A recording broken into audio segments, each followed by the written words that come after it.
pues le damos gracias a nuestro Padre Celestial por otra tarde de Shabbat. Estamos aquí en la congregación Proyecto de Vida en Ciudad Juárez, Chihuahua, compartiendo una enseñanza más de nuestro canal, volviendo a las raíces de nuestra fe. Soy el pastor Juan González y para mí es un gusto que las personas que vayan a ver esta enseñanza, esperamos sea de bendición. Si les gusta, bueno, compártanla. Siempre se pide esto porque la plataforma en YouTube recomienda a más personas en la medida en que más gente la vea, le ponga un like, la comparta, la comente, y es lo que esperamos que hagan las personas que amablemente dedican su tiempo. Tenemos ya más de 1000 seguidores y pues esperamos que este proyecto de enseñanza de la Torá, de la enseñanza de la palabra interpretada en base a las raíces hebreas de nuestra fe, siga creciendo. Y rápidamente pues voy a compartir el tema, que esto ya es la octava o novena enseñanza sobre esta serie que le hemos llamado la Torá y que está basado en el Salmo 119:16. Esperamos que esta enseñanza, hermanos, sea de bendición, porque hablar de la Torá es hablar de la base, el fundamento de nuestra fe. Los primeros 5 libros que escribió Moisés, Moishe, como se le llama en hebreo, son la base de la fe para el pueblo judío, y de ahí viene nuestra fe como creyentes en Yeshua. Realmente ahí están nuestras raíces, y por eso quisimos dar esta enseñanza de Torah, que en el cristianismo no conocemos como tal la escritura, le llamamos más bien el Pentateuco, pero queremos, para las personas que están saliendo del cristianismo de Roma a conocer sus raíces hebreas, esperamos que esto sea de bendición. Y el día de hoy vamos a compartir una enseñanza que le he puesto por título: el Mesías gobernará las naciones con la legislación de la Torá. Y es que si pensamos que en todo país se regula el orden civil, el orden de las personas en base a una constitución, a una ley dentro del reino de los cielos, esa ley es la Torá, la escritura que tenemos usted y yo. Por eso es importante conocerla. Hoy en día mucha gente falla en sus decisiones respecto a la vida, al diario vivir, en su vida personal, familiar, el matrimonio, sus finanzas, la crianza de sus hijos y todo lo que nos interesa, porque desconocemos esto. Es que la Torá es y ha sido y será la base de la legislación para los creyentes. Todos aquellos que creemos en Yeshua, esta es la base de lo que debemos de aprender, creer y aplicar en nuestra vida. Y no es casual que será la misma base de legislación, la Torá, con la cual nuestro Mesías Yeshua vendrá algún día, por segunda ocasión, a gobernar las naciones. Y es lo que vamos a compartir en este tema. Para las personas que van a ver esta enseñanza y no han visto las anteriores, estuve compartiendo hace una semana una serie que basé en esto de la Torá, habla de Yeshua, y donde estuvimos tratando de encontrar pistas en los primeros 5 libros de la Biblia sobre nuestro Mesías. Y hablamos del tema, el Mesías en la creación, temas muy cortitos, por cierto.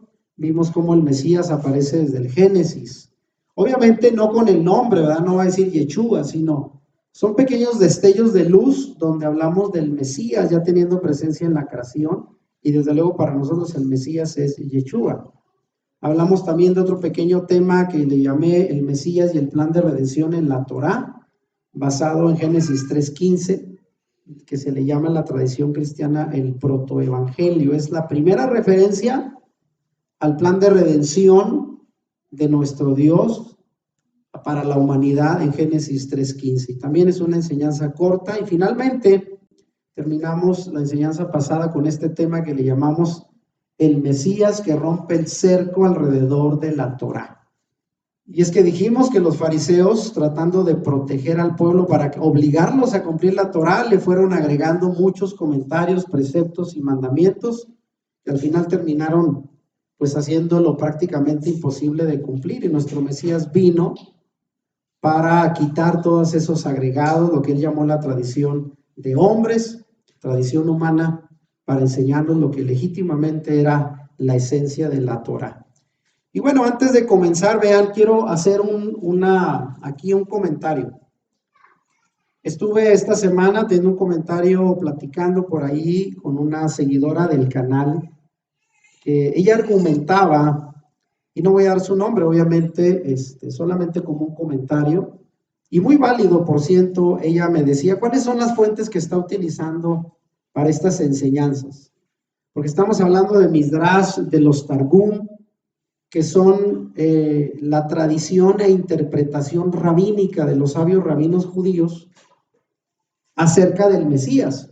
Y yo le hice ver, ¿verdad? Yo estoy utilizando como referencia a un autor cristiano de origen finlandés que se llama Risto Santala, y él escribe muchos libros acerca de la tradición judía, porque él, aunque fue un finlandés de tradición cristiana, él vivió muchos años en Jerusalén, se preparó con rabinos judíos y él fue considerado uno de los investigadores no judíos más conocedores de la tradición judía.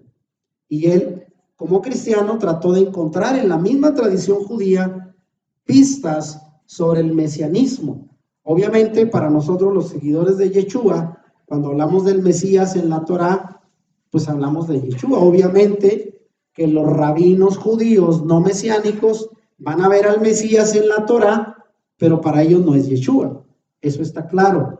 Entonces quiero hacer esta explicación porque toda esta serie de la Torá he estado investigando, indagando, más allá de las fuentes cristianas tradicionales que yo conocía en mis estudios teológicos, y tratando de encontrar más pistas en la misma tradición rabínica judía sobre lo que ellos creen sobre el Mesías. Y la verdad, a mí me ha sorprendido que los mismos sabios judíos tienen mucha más revelación del Mesías que nosotros los cristianos. La única diferencia es que para ellos no se les ha revelado que ese Mesías que ellos encuentran en su propia Torá es Yeshua. Esa es la única diferencia. Así es de que, para que lo tengan en cuenta. Y vamos a entrar rápidamente, después de esta aclaración, que por cierto aquí pongo, yo estoy comparando la interpretación cristiana con la interpretación rabínica, pero sobre el mismo tema, el mesianismo, el Mesías, con la diferencia es que para nosotros el Mesías es Yeshua.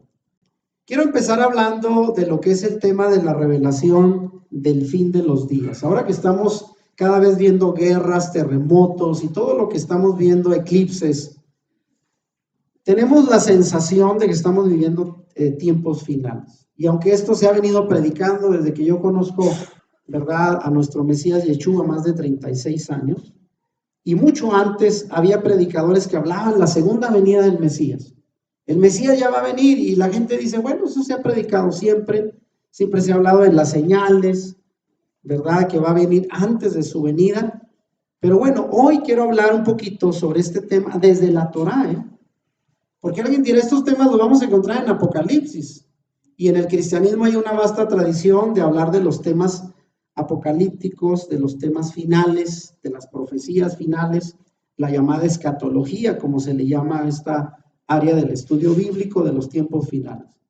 Ahora, comento aquí que los teólogos cristianos han recalcado que dentro de la llamada crítica bíblica, porque el estudio de la Biblia es una ciencia, y se admite como mesiánicos solamente dos textos que son antes de los profetas en la literatura del Antiguo Testamento. Y hoy voy a ver, siendo el primero de estos dos versículos, el pasaje de la bendición, donde habla de la bendición de Jacob a sus hijos, que está en Génesis 49. Fíjense, vamos a irnos a Génesis 49, el origen, Bereshit, donde habla la creación del hombre y cómo Dios eligió a Abraham, el patriarca, y a sus descendientes como su pueblo.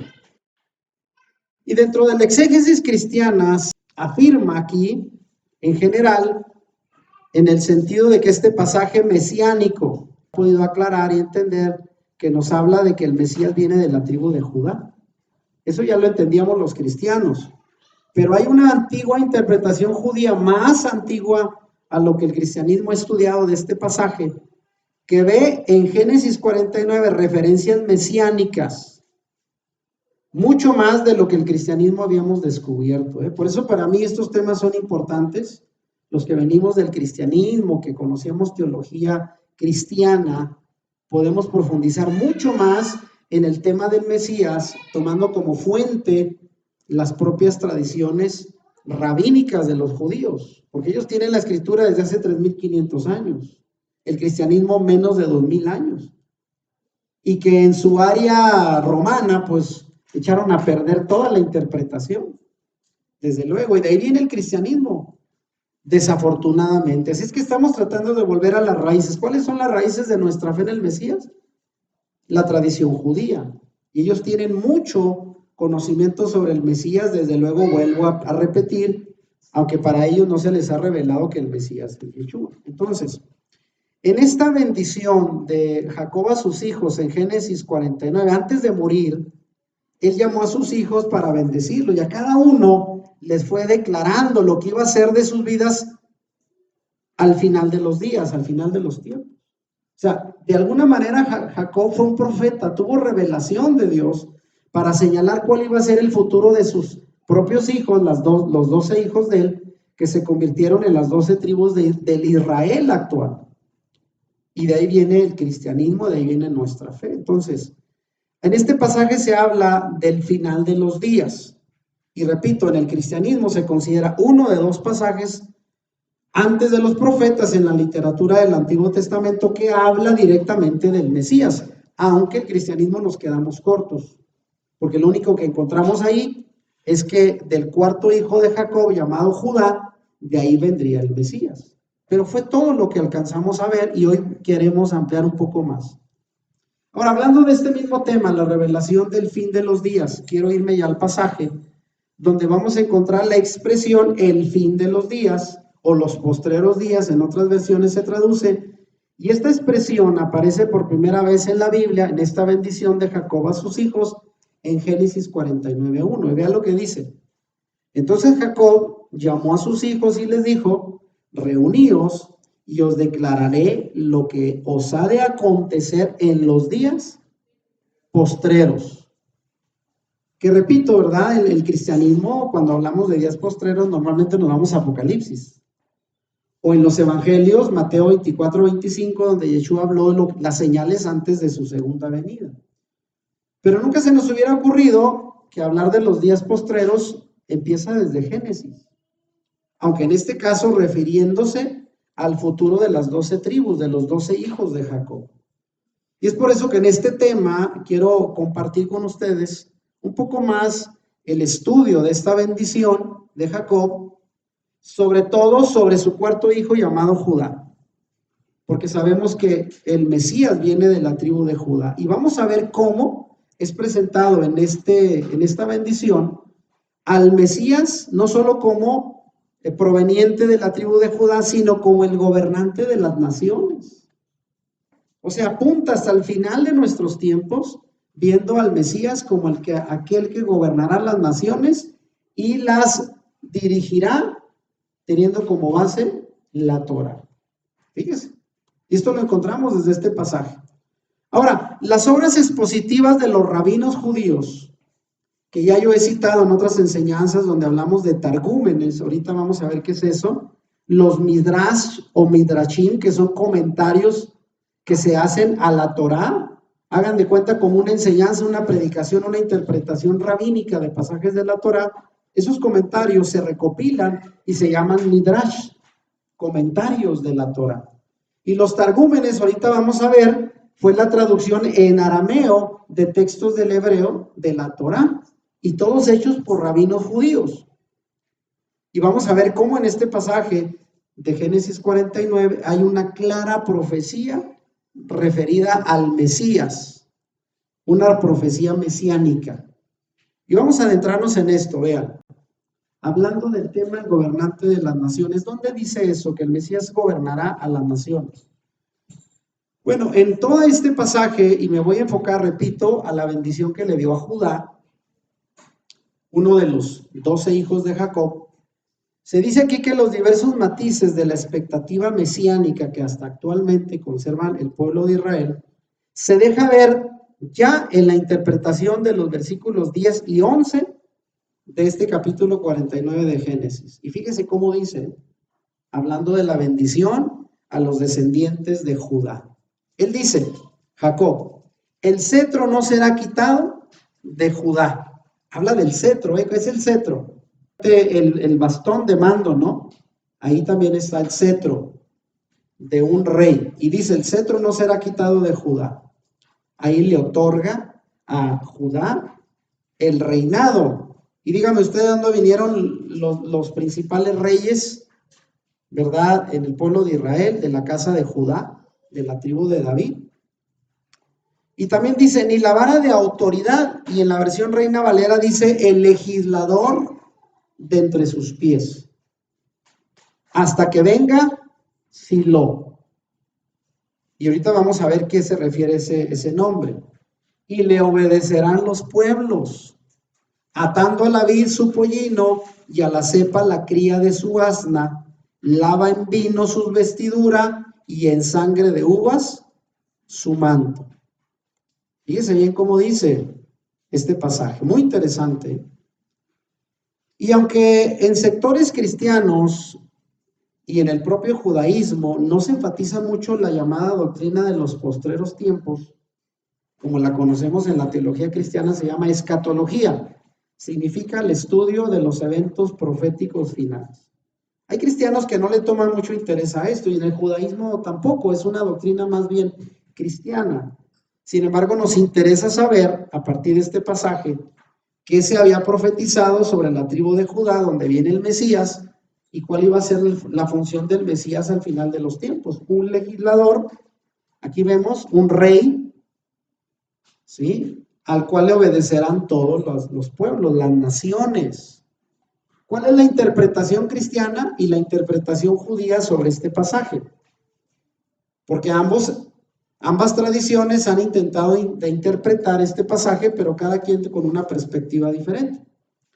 La exégesis cristiana ha considerado desde los tiempos de Justino Mártir, eso fue a mediados del siglo II después de Yeshua, que esta bendición de Jacob a sus hijos y en especial a Judá es una profecía mesiánica. Así lo habíamos entendido desde el siglo II. El cristianismo dice, aquí está hablando del Mesías, el descendiente de Judá que tendrá un cetro, será rey, legislará y gobernará sobre las naciones. Eso ya lo entendíamos. Pero dentro del entendimiento judío, mucho más antiguo desde luego, sobre el mesianismo, esta idea del Mesías aparece en los Targum. Ahora, ¿qué es un Targum? Los Targum son una interpretación en el arameo de la Biblia hebrea, que fue producida y a veces también compilada por judíos desde finales de la época del Segundo Templo. ¿Y qué época es esa? Desde la época de Yeshua. Desde la época de Yeshua, los sabios rabinos interpretaban en arameo la Biblia hebrea e hicieron toda una serie de comentarios que se les llaman los Targum. Y esa tradición, desde la época del Segundo Templo, desde la época de Yeshua, terminó hasta comienzos de la Edad Media. O sea, muchos años de estudio, de reflexión, de comentarios sobre el tema mesiánico en los propios escritos judíos, se produjo esto que se llama el Targum, que es lo que yo estoy investigando y compartiendo con ustedes para encontrar pistas dentro de la misma tradición judía que nos hablen más ampliamente del tema mesiánico. Y por cierto, la palabra aramea Targum, que ahí la pongo en hebreo, significa interpretación. Entonces, ¿qué es un Targum judío? Interpretaciones rabínicas de la propia Torá sobre diversos temas, y uno de ellos es el mesianismo.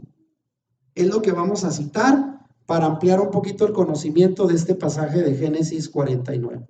Ahora, algo muy importante, vean, porque cuando uno estudia la escritura desde una manera más científica, los científicos quieren saber si hay legitimidad de estos textos, porque en la antigüedad, ¿verdad?, había textos, relatos que tenían mucho de ser alegorías o historias ficticias con significados alegóricos, simbólicos, y también los estudiosos de la Biblia tratan de confirmar si estos relatos son ciertos, fueron históricamente comprobados o no.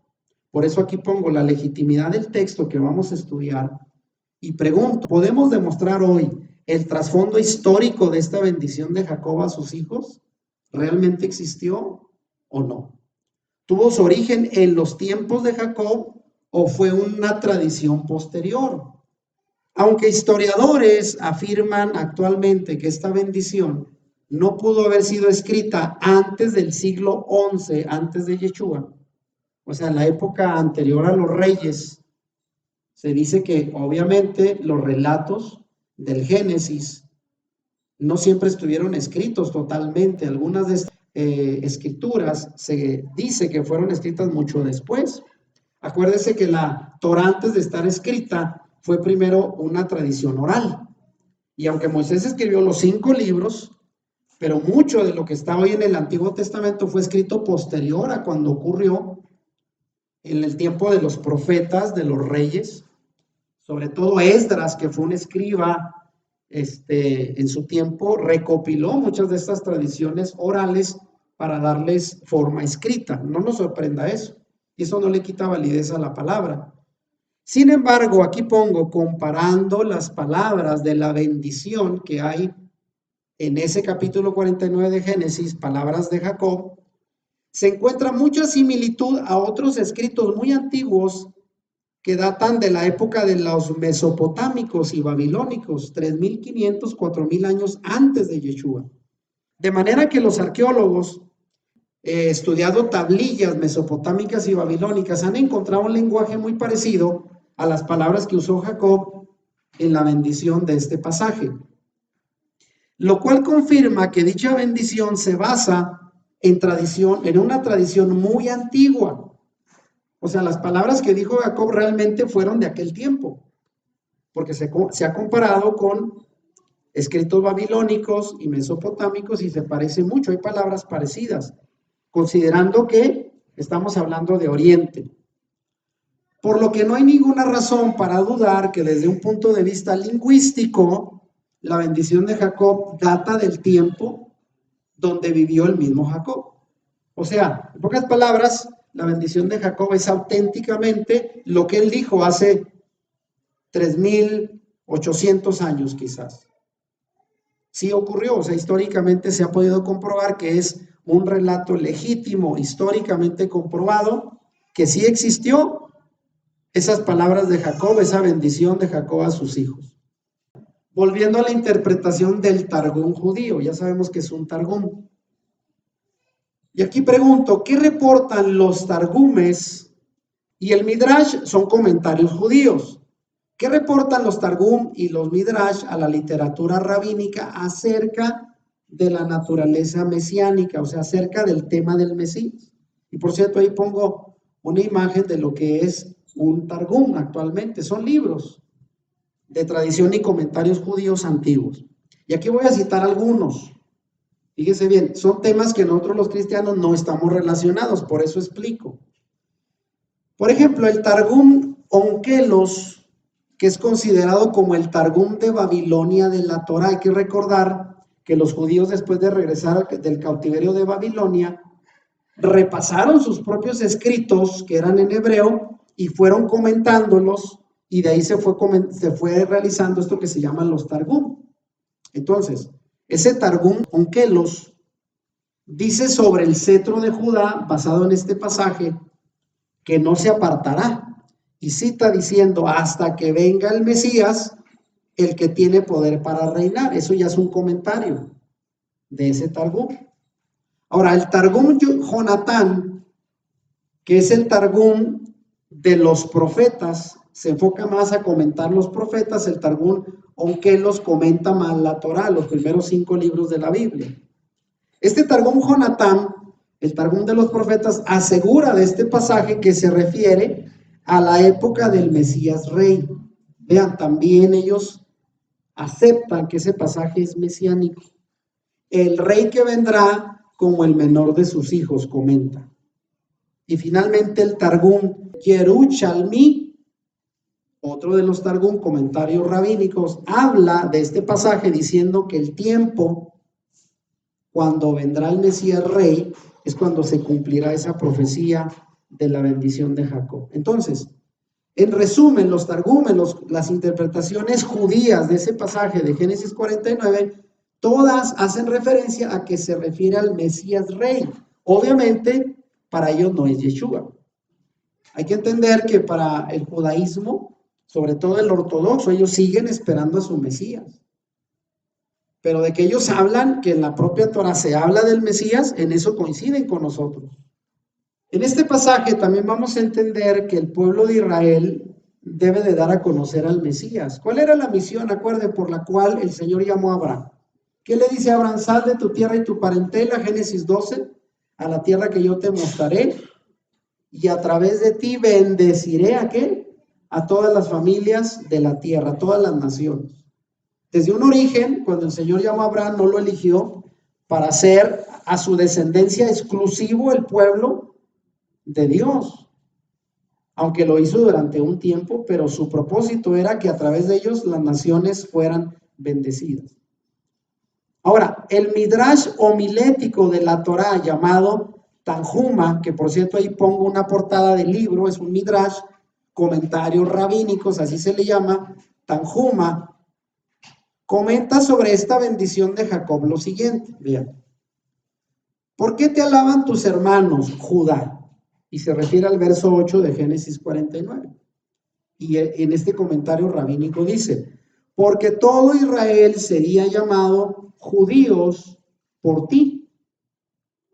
Y no solo por esa razón, sino también porque el Mesías será tu descendiente, el que salvará a Israel, como está escrito, un retoño brotará del tronco de Isaí. ¿Y dónde está ese pasaje? Isaías 11:1. Es un pasaje mesiánico. ¿De dónde vendrá el Mesías? De Isaí. ¿Quién fue Isaí? El padre del rey David. Y habla de un retoño, pasaje mesiánico. Pero ven cómo los mismos judíos hablan de que Judá va a ser alguien especial a través del cual todas las naciones van a ser conocidas. Dígame hoy en día cómo se le llama a los descendientes de Jacob, judíos. Aunque judío viene del nombre de Judá, uno de sus hijos. Al final, esta interpretación es cierta. Todos los descendientes se les identifica como judíos a causa de Judá y a causa del Mesías, que será su descendiente el que salvará a Israel al final de los tiempos. Y en efecto, en todo rincón de la tierra, y aquí lo explico, donde encontramos judíos hoy en día, y vaya que están regados en todo el mundo, por una razón que ya conocemos hoy, porque al final de los tiempos el Señor los va a recoger de todas las naciones y con ellos vamos a venir muchos para aceptar a su Mesías como nuestro rey. Entonces, ahí tenemos pues cómo a través de ellos este pueblo, la encomienda del Señor fue llamarlo para que a través de ellos dieran a conocer la venida del Mesías y su obra redentora en todas las naciones. Eso queda claro. Ahora voy a entrar en detalles muy particulares del pasaje, vean. Y voy a referirme al cetro y a la ciudad. Vamos a entrar más en el pasaje. Y voy a citar otra vez la literatura del Midrash, comentarios judíos, quienes les asignan a la bendición rasgos adicionales que el cristianismo no hemos visto. Ahí voy con esto, vean. ¿Qué dice el pasaje otra vez refiriéndose a la bendición de Jacob, Génesis 49? Dice, el cetro no se apartará de Judá hasta que venga. ¿Que venga quién? Él, que se refiere a Silo, hasta que venga Silo. Habla de un personaje. Ahorita vamos a ver que ese Silo se refiere al Mesías. Y aquí mismo dice el Midrash, este Silo es el Mesías rey. El cetro de Judá significa la gran sinagoga. Para ellos, porque en el tiempo de los judíos, de este comentario midrashico, la sinagoga, ¿qué era? El principal centro de reunión judía donde se estudiaba la Torah, en sustitución al templo que ya había sido destruido. Entonces la gran sinagoga era como el centro donde se enseñaba la Torah. Para ellos era el cetro de Judá. El Sanedrín, también dice que es el Sanedrín en la época de Yeshua, era el gobierno de ancianos judíos, el cual fue golpeado y cayó hasta que venga Silo. Ese es el comentario de este Midrash refiriéndose al pasaje. Ahora, los sabios judíos comentan, o algo más, dice, él atará su pollino a la vid, porque eso dice el pasaje. Y según el Midrash, significa la ciudad que él ha escogido. Simbólicamente, hay que recordar que el pasaje no tiene una interpretación literal, hay que encontrarle el sentido del pasaje, la interpretación. Ahora vean, extrañamente, la palabra hebrea irón, que se usa aquí en Génesis para traducir la palabra asna o cría de asna, suena igual a la palabra iró, que en hebreo se traduce como ciudad. O sea, en el lenguaje hebreo, la palabra asno y la palabra ciudad son muy parecidas. Entonces tiene lógica que los rabinos judíos digan que cuando aquí habla de que el pollino del Mesías será atado a la vid, sea simbólicamente una referencia que habla de que él gobernará ¿desde dónde? De su ciudad. ¿Y cuál es su ciudad? Jerusalén. Y dígame cuál es la capital reconocida como la capital de los judíos, Jerusalén, aunque ahorita esté en disputa con los árabes. Pero al final, ¿en dónde establecerá el reino el Mesías? En Jerusalén. Y eso ya estaba a través de pistas revelado en este pasaje de la bendición de Jacob hace 3,800 años. Pero obviamente hay que entenderlo, no es como que literal, es simbólico. Ahora vean, seguimos avanzando. ¿Qué importancia tiene en esta bendición de Jacob el asno y la vid? Hay que recordar que son cosas muy conocidas para nosotros, pero no tienen mayor importancia, al menos que las veamos bajo este contexto. Al comentar sobre el asna, se hace referencia a Moisés, ¿sabía usted? ¿Qué dice Éxodo 4:20? Que Moisés tomó a su esposa y a sus hijos cuando su suegro Jetro fue y le dijo: oye Moisés, pues ya te has encargado mucho del pueblo, ya fuiste y lo sacaste de la libertad de Egipto, pero adivina qué, tienes esposa y tienes hijos. Y él fue por ellos y se los llevó. ¿Y sabe sobre qué los subió? Sobre un asna. ¿Y por qué esto es importante? ¿Qué tiene que ver Moisés con el Mesías? Porque igualmente en la tradición judía y también cristiana, al Mesías se le llama el segundo Moisés. O sea, el Mesías y Moisés tienen mucha similitud. Por ejemplo, en Zacarías 9:9, la profecía mesiánica dice: humilde y cabalgando sobre un asno, sobre un pollino hijo de asna, así vendrá el Mesías. Y dígame cómo entró a Jerusalén antes de su crucifixión. Ahí pongo, montado en un pollino, para cumplir la profecía de Zacarías 9:9. Y también Moisés utilizó con su esposa e hijos un asno. ¿Y qué representa para nosotros los mesiánicos el uso de un asno? Bueno, que él entró como un rey humilde, montado en un asno, que era un animal de carga. Ahora, otros rabinos dicen, fíjense, de este pasaje, el Mesías no vendrá sobre un caballo de guerra, pues es el rey de paz. Alguien dirá, ¿por qué no entró en un caballo de pura sangre? Que debería de haber habido, ¿no? Los romanos tenían. ¿Por qué fue y entró en un burrito? Porque era lo que estaba escrito del Mesías en la profecía. Por eso dicen los mismos rabinos, el Mesías no vendrá sobre un caballo de guerra, pues él es el rey de paz. Por otra parte, vean, atará su pollino a una vid, dando a entender que su reino de paz gobernará en Israel. Y adivine que en la escritura Israel se le compara con una vid. Entonces, el asno atado a la vid se refiere al Mesías que gobernará desde la vid, que es Israel, su capital, Jerusalén. Simbólicamente eso representa. ¿Vamos bien hasta aquí? Siguiendo más de esto del asno y la vid. En el Talmud, que es un comentario rabínico judío de la escritura, se dice que si alguien sueña con un asno, puede tener esperanzas de ver la salvación mesiánica. Pero hay que entender que los judíos también interpretan los sueños, Y tanto en la tradición del Talmud como en el Zohar, que el Zohar es un libro esotérico que habla de mucha interpretación simbólica a partir de la Torá, en ambos se afirma que si alguien sueña con una vid, puede esperar también ver al Mesías. Entonces, según los judíos, sueñas con un burrito, Sueñas con una vid, tiene que ver con Israel y el reino mesiánico. Ellos mismos lo reconocen, porque está escrito, ya lo vimos, atará su pollino a la vid. Eso dice del descendiente de Judá en la bendición de Jacob. Ahora, entonces aquí entendemos que los símbolos del asno y la vid se resaltan aún más por el hecho de que en arameo ambas palabras se escriben exactamente de la misma manera. No solo en hebreo, sino en arameo. Vean, amará significa asno y ambrá significa vid. Dígame si no se parecen. Entonces, fíjense, vid y asno son muy parecidos en el lenguaje arameo. Obviamente que estas palabras arameas no aparecen en su Biblia, por eso no las habíamos entendido. Pero vea cómo uno se va a la tradición, al lenguaje original de la Biblia y encuentra pistas importantes sobre el Mesías.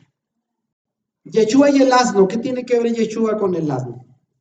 Los puntos de comparación más naturales sobre la obra del Mesías o la obra mesiánica de Yeshua se encuentran entre la misma tradición judía. O sea, la misma tradición judía nos da más pistas que las que nosotros habíamos encontrado desde la interpretación cristiana tradicional de la Biblia. Bueno, él entró a su propia ciudad escogiendo un asno como señal de humildad. Eso lo entendemos, ya lo conocíamos. Pero aquí hay una pista más en el Talmud. ¿Qué se dice en el Talmud? El hijo de David no vendrá sino en una generación que sea totalmente justa o totalmente impía, según ellos. Pero vea lo que dice Daniel 7:13, hablando de esta relación del Mesías. ¿Qué dice? He aquí, con las nubes del cielo venía uno como un hijo de hombre. O sea, el anunciamiento del advenimiento del Mesías ya estaba profetizado en Daniel. Pero también está escrito en Zacarías 9:9, pasaje que ya le habíamos citado. Humilde y cabalgando sobre un asno. Entonces Daniel lo ve viniendo en las nubes y Zacarías lo ve de manera humilde cabalgando sobre un asno. Y esto lo encontramos en el Tanaj, Antiguo Testamento. Ahora, siguiendo esta tradición del Talmud, podemos entender que si la generación de justos esté presente, entonces vendrá en las nubes. Pero si es una generación pecadora, el mismo Talmud dice que vendrá humildemente cabalgando un asno. ¿Y cómo vino ya el Mesías? En un asno, su primera venida, y en su segunda, ¿cómo vendrá? En las nubes, con un caballo.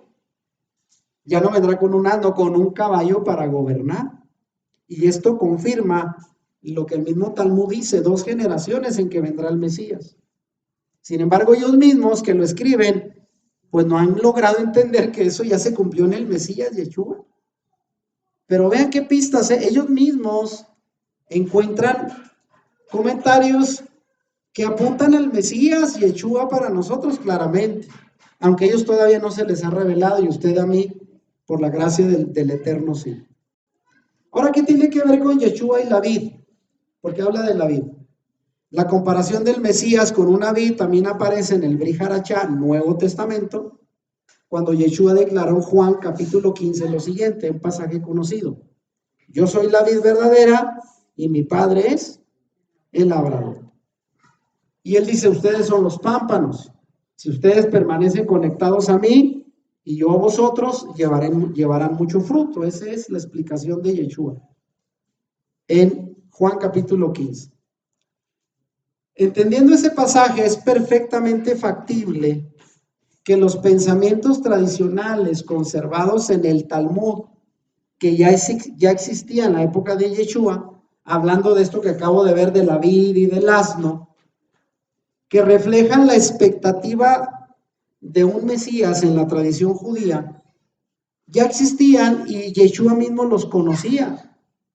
Comentarios rabínicos se hablaba de la vid relacionado con el Mesías, por eso no fue casual que él hablara diciendo yo soy la vid verdadera.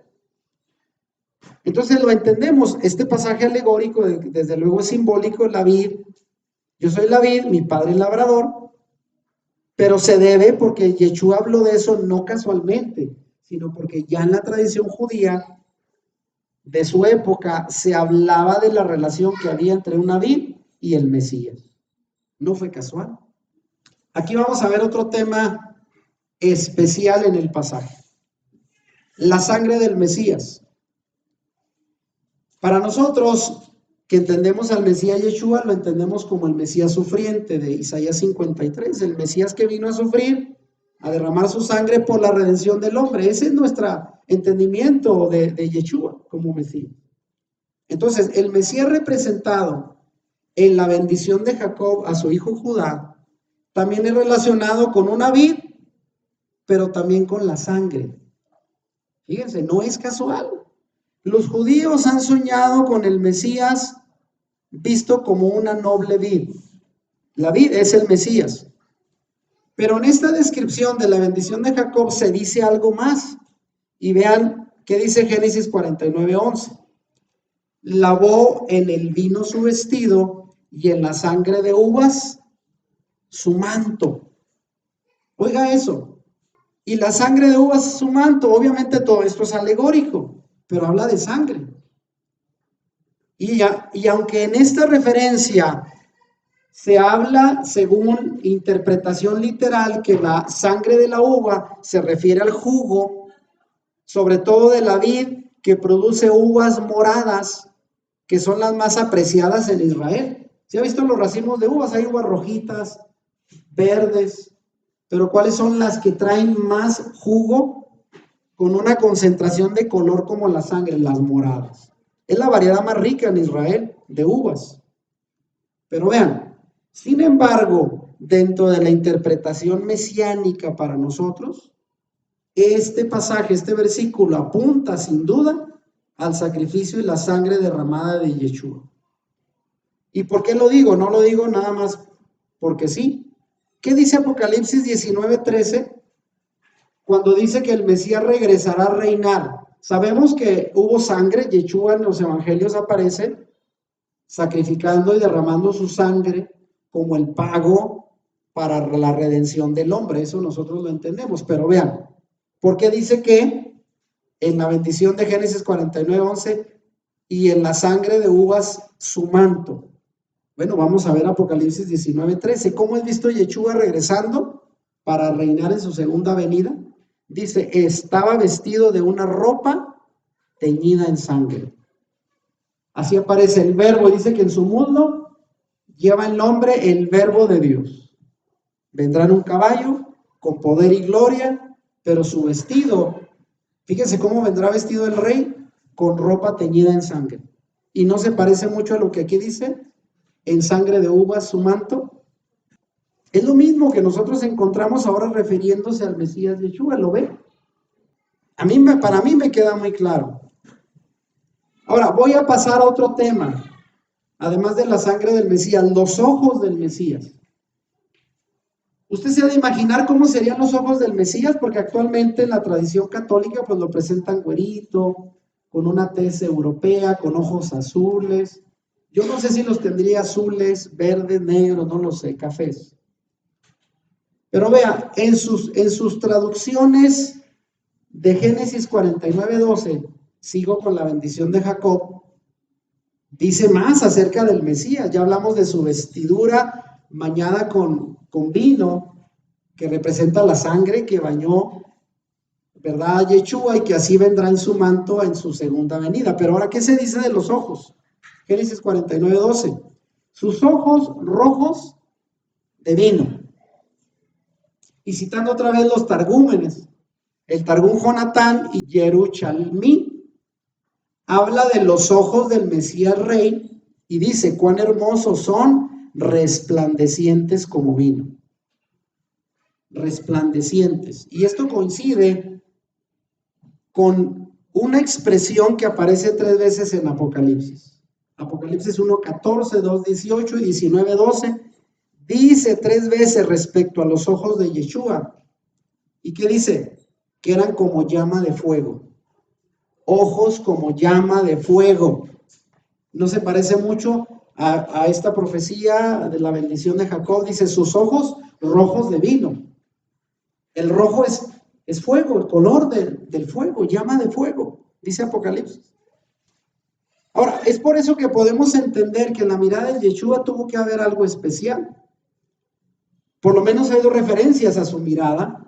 Cuando dicen los evangelios que Yeshua miró al hombre rico y dice, y le amó, y la mirada lo impactó de tal manera que la vida de ese personaje no fue igual.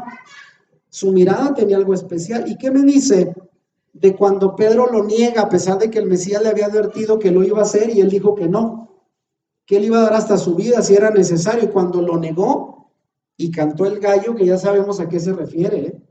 No es que hubo un kikiriquí, sino era el shofar en el templo, que se usaba para anunciar la apertura del templo para la adoración. Hoy lo entendemos.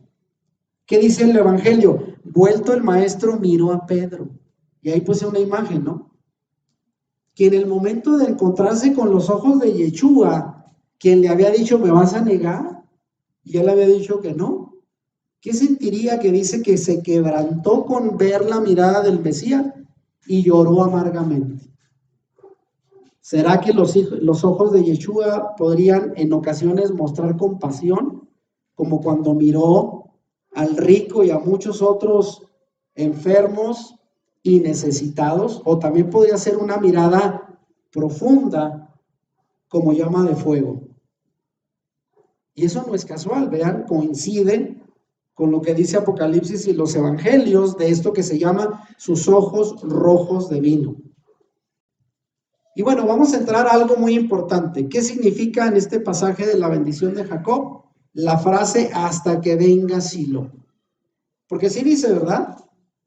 Que vendrá el Mesías con su cetro, que legislará y gobernará sobre las naciones, pero esto será hasta que venga Silo, él será el Mesías. Según los eruditos judíos, ellos encuentran diversos significados para la palabra hebrea Silo, es una palabra hebrea.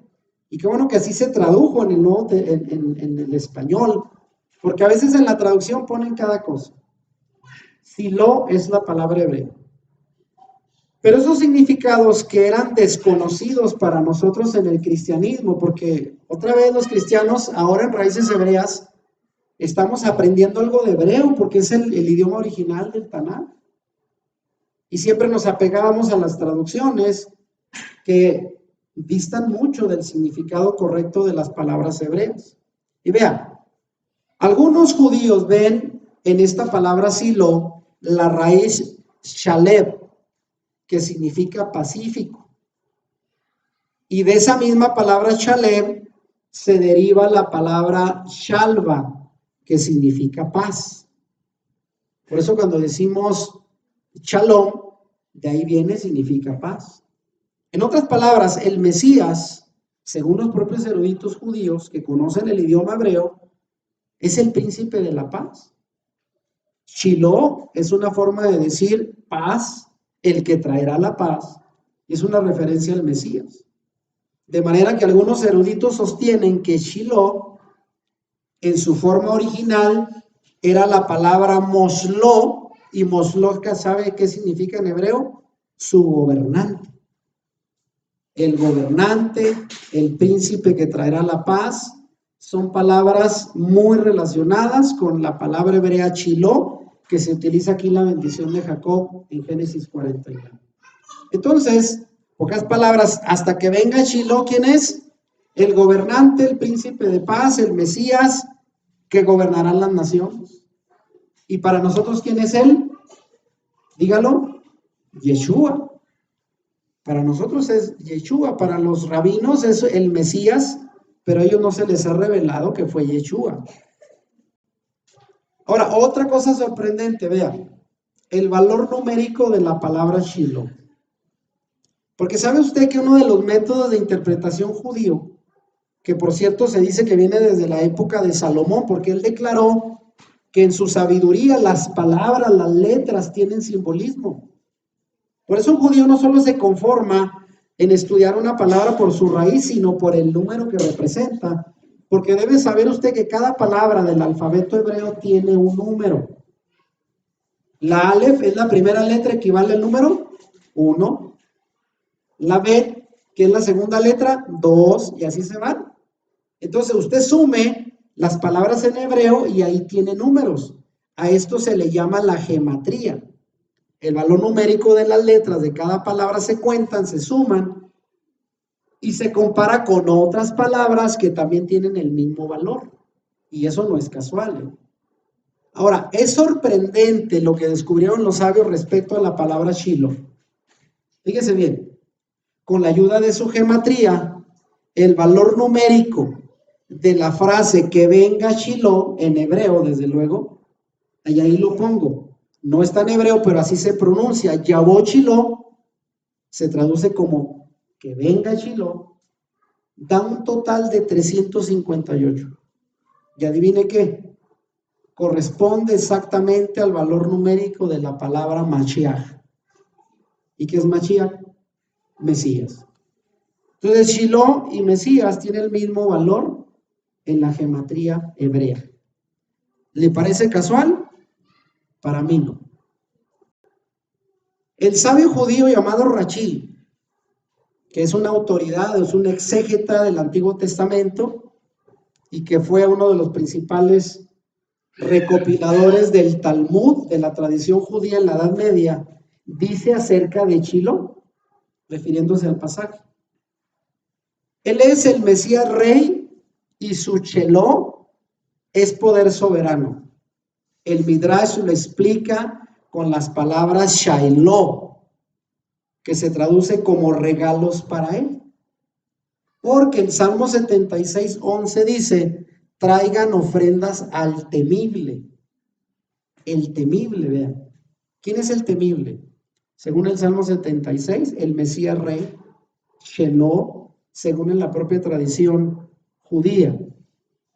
De modo que el concepto que aquí en este comentario de Rashi, el exégeta judío del Talmud, él recalca la frase del Salmo 76, el que ha de ser temido. Y eso en hebreo se le llama Morá, que también vino a ser uno de los muchos nombres para el Mesías en la tradición judía.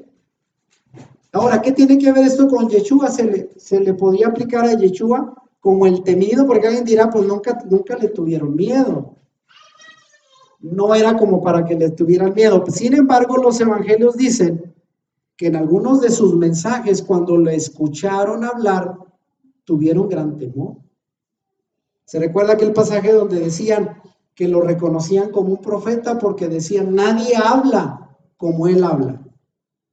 Los rabinos hablan, predican, dan sermones, pero ninguno como él.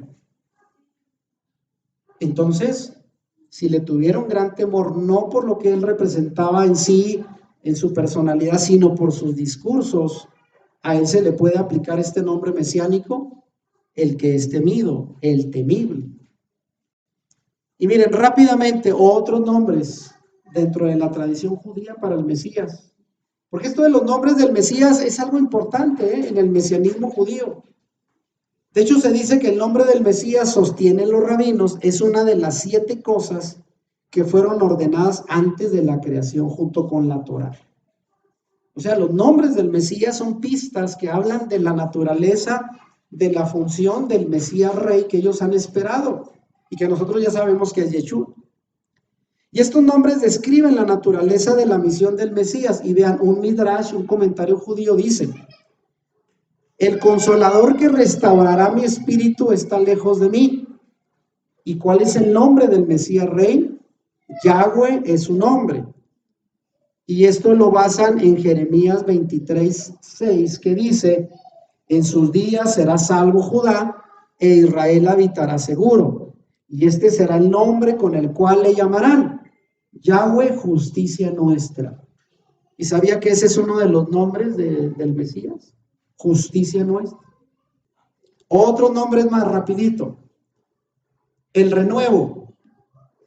También es el nombre del Mesías. Y esto se basa en Zacarías 6:12, que declara, he aquí un hombre cuyo nombre es renuevo, porque él brotará del lugar donde está y reedificará el templo del Señor. Y dígame cuál va a ser una de las funciones del Mesías en su segunda venida. Reconstruir el templo que fue destruido desde la época romana, años 70 después de Yeshua. Y ahí está, ya estaba escrito, ¿eh? ¿Y cómo se llamará? El renuevo, porque él brotará y reedificará el templo del Señor. O sea, la religión del judaísmo, la Torá, va a resurgir en Israel cuando venga el Mesías.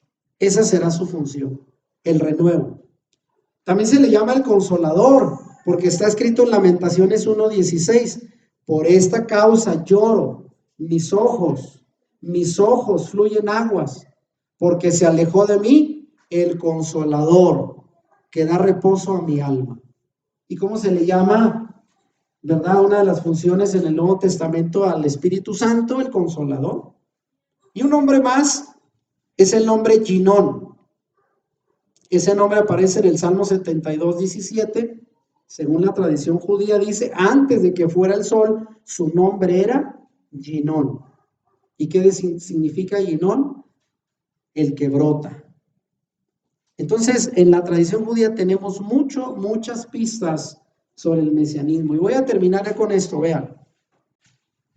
Después de ver y analizar en detalle la bendición de Jacob a Judá, pasaje mesiánico que los cristianos nos habíamos quedado cortos en entenderlo, y ahora ya vemos que hay pistas que hablan del asno, de la vid, de la sangre, de los ojos, y todo esto tiene que ver con el Mesías y se aplican a Yeshua. ¿Usted cómo lo ve? ¿Sí o no? Ahora la pregunta es, ¿para qué vendrá el Mesías Rey en los postreros tiempos, según la bendición de Jacob? ¿Para qué vendrá? Otra vez citando a los propios rabinos. Fíjese, como en esta enseñanza no cito un teólogo cristiano, sino rabinos, porque ellos mismos tienen la revelación, aunque no la han entendido. Rabí Hanín dijo que Israel no necesitará de la enseñanza del Mesías Rey, porque según la interpretación de Isaías 11:10 está escrito lo siguiente, y tiene razón, ve. Acontecerá en aquel tiempo que la raíz de Isaí, papá de David, el Mesías, la cual estará puesta por pendón a los pueblos, será buscada por las gentes, por las naciones, por los gentiles, pero no por Israel. Y yo pregunto ahorita, ¿quién busca más al Mesías en los últimos 2000 años? ¿Quién ha buscado más al Mesías? ¿El propio Israel o las naciones gentiles? Nosotros. Y se cumplió el pasaje. Por eso él tiene razón en decir, al final Israel pareciera que no va a necesitar las enseñanzas del Mesías, porque los que lo han buscado han sido los gentiles, las naciones. Por eso, si esto es así, la pregunta sigue siendo, ¿para qué vendrá entonces el Mesías Rey? ¿Y qué es lo que va a hacer? Bueno, la tradición mesiánica afirma que otra de las funciones, además de reconstruir el templo, al final de los tiempos, hará volver a Israel de su dispersión entre las naciones y les dará al menos 30 preceptos nuevos de los que ya tenían.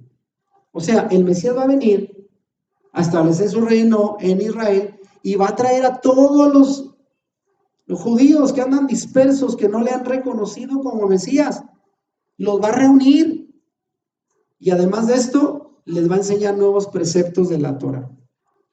Por eso el nombre de este mensaje fue: el Mesías gobernará las naciones y su legislación será basado en la Torá. Entonces el Mesías también vendrá a corregir los errores.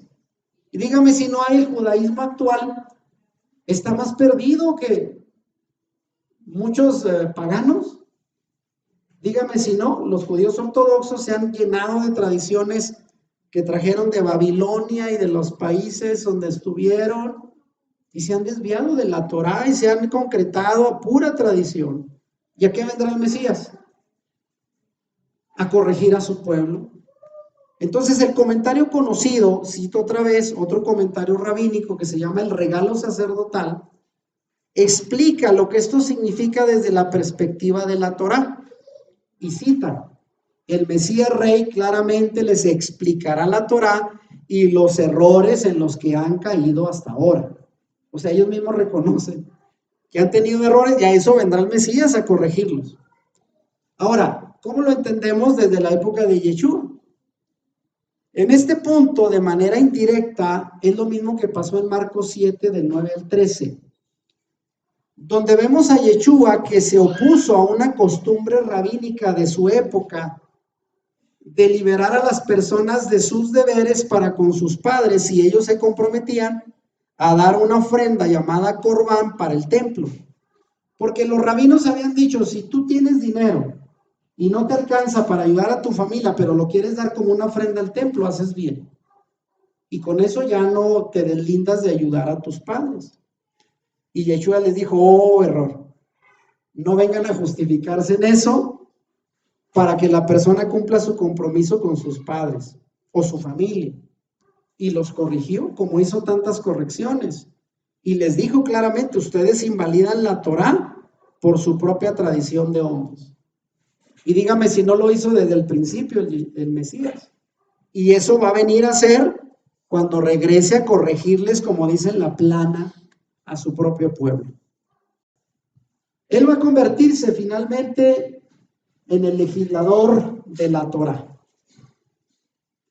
El Mesías, presentado aquí en la bendición de Jacob, Génesis 49, es llamado como el legislador. Y eso significa que será el gobernador de las naciones. Y esto es una visión de una salvación que es universal en su alcance. Porque él va a venir a gobernar no solo sobre Israel, sino sobre todos los pueblos. Será el legislador de todas las naciones. ¿Y qué dice Isaías 33, 22 al respecto? Vean. Porque el Señor es nuestro juez, el Señor es nuestro legislador. Y siendo quien tiene autoridad para dictar las leyes, es aquel que conoce la Torá para poderla aplicar. Esto lo cumple Yeshua en su venida. De manera que la palabra hebrea, vean, para vara de gobernante es la palabra meokek, que significa legislador. Y así el énfasis es que el Mesías vendrá a legislar, a explicar la Torá, a corregir los errores de interpretación de su propio pueblo y a explicar la Torá como debió de haber sido entendido desde el principio. Y esto nos lleva a que el Mesías cumplirá la figura del segundo Moisés. ¿Cuál fue la función de Moisés? ¿Cómo es conocido Moisés? Como el dador de la Torá. ¿Y qué vendrá a ser el Yeshua al final de los tiempos? Lo mismo que hizo Moisés, pero ahora para rectificar la Torá y para darla a conocer a las naciones, no solo a Israel, a las naciones, a través de su reino. De manera entonces que aquí nos acercamos a lo que va a ser el siguiente tema, el profeta como Moisés. ¿Qué dice de esto la escritura, verdad? Vean, esta figura de un segundo Moisés representada en el Mesías coincide con las palabras de Deuteronomio 18, versículo 15, 18 y 19, donde encontramos la promesa referida al Mesías. Y lea conmigo, ¿qué dice? ¿Qué dijo Moisés desde aquel tiempo? Un profeta de en medio de ti, de tus hermanos como yo, te levantará Yahweh tu Elohim, y a él oiréis. Profeta les levantaré de en medio de sus hermanos como tú, y pondré mis palabras en su boca, y él les hablará todo lo que yo les mandare. Mas a cualquiera que no oyere mis palabras, que él hablare en mi nombre, yo le pediré cuenta. Entonces, ¿hay autoridad en el Mesías para hablar la palabra? Claro que sí, aquí está. Es el segundo Moisés que será levantado como profeta en medio del pueblo de Israel, y él será el vocero de Dios mismo para el pueblo y hay que obedecerlo. Entonces, ¿quién será el legislador? Yeshua, el que vendrá a traer la Torá como lo hizo Moisés. Y terminamos con esto, ¿verdad? El gobernante de las naciones.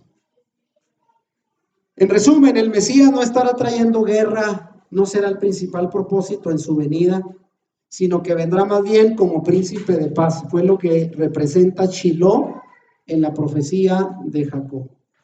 Él limpiará a su pueblo con la sangre de uvas. ¿Y cuál es la sangre de uvas? Entendimos en la enseñanza, ¿sí lo captaron? Símbolo de su propia sangre. Eso representa en la bendición de Jacob. Y todo Israel serán llamados judíos, en virtud de que la bendición que recibió Judá alcanzará a todo Israel, y no solo a Israel, a todas las naciones.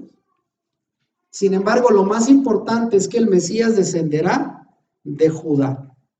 De esta manera, la bendición de Jacob ya se ve reflejada con todos sus matices de la llamada expectativa judía del Mesías, como reflejada a través de un prisma, y para nosotros, ¿en quién coincide? ¿En quién se cumple? En Yeshua. Cuando yo leo el pasaje con todo lo que expliqué ahora, digo, wow, todo esto lo hizo Yeshua, ¿cómo no lo pueden ver? Pero vean, el pueblo de Israel actualmente está cegado.